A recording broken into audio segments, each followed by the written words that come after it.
In this video, we're going to be talking about exposure. We're going to show you how to set it correctly. There's three main things you need to think about that's coming up.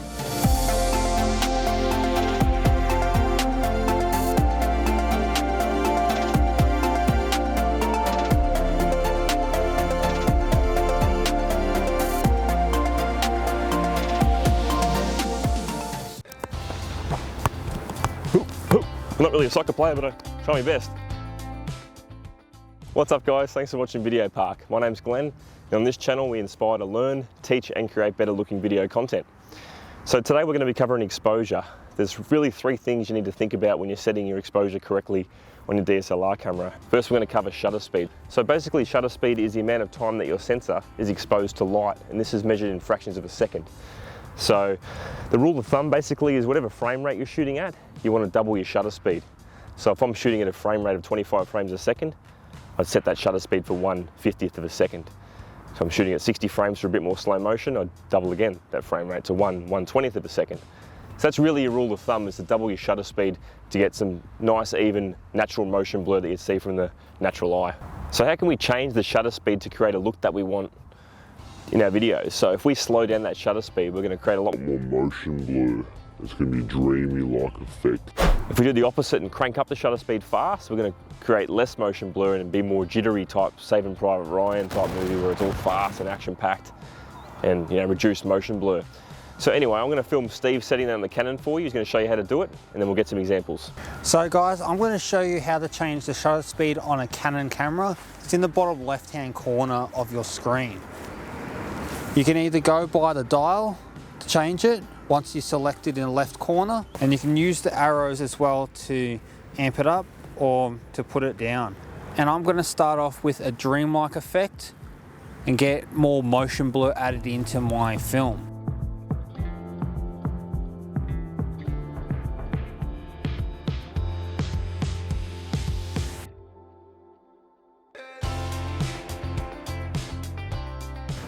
So we've just done the slow shutter speed to get the dreamlike effect. Now I'm going to bump it up to get a more of a jittery effect to my image. A bit sharper, a bit more action-packed.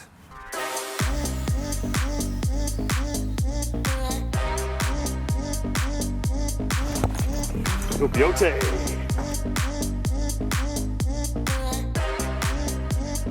People.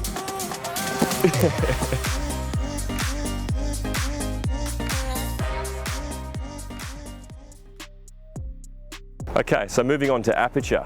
How does that work? Well, aperture is measured in f-stops. So by having a low f-stop number, you're letting in more light onto your sensor. And by having a higher f-stop number, you're closing down that lens, that iris, and letting in less light. So by having a more expensive lens, they allow you to go down to a lower f-stop number, and that's where the price really comes in. Normally with a kit lens, it'd be something like a 3.5 or an f4 to start with. So how can we use the f-stops and what's it all mean? So if we want to create a shallow depth of field where, say, I'm the subject and I'm in focus and the background's nice and blurry, gets that cinematic look, it's a low f-stop number, something like a 1.8 or a f2.8. Now I'm going to change it down to 1.8 to get a nice shallow depth of field. The lower you go, the more your subject in the foreground is going to pop out. So it's going to become the focus of your image. When you put your f-stop higher, it's actually going to bring your background and your foreground together so that you get more of your image together. Yeah, that work?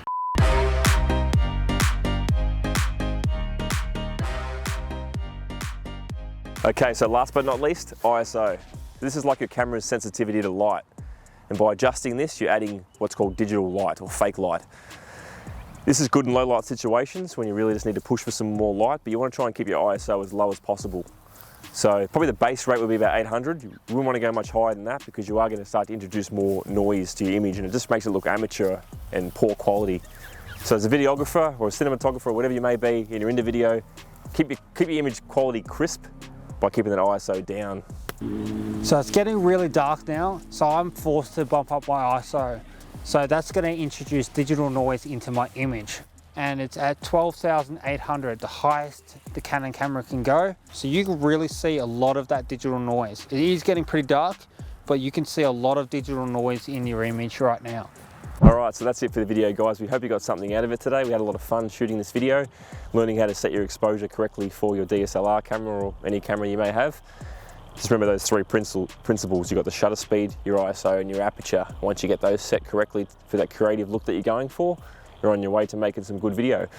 Thanks for sticking around. We'll see you in the next video, and please like, subscribe and hit that bell notification button so you can get notified every single time we release a new episode. And feel free to leave a comment too. We'd like to hear your feedback about how we're going with our videos. It helps grow our channel, it helps us improve what we're doing.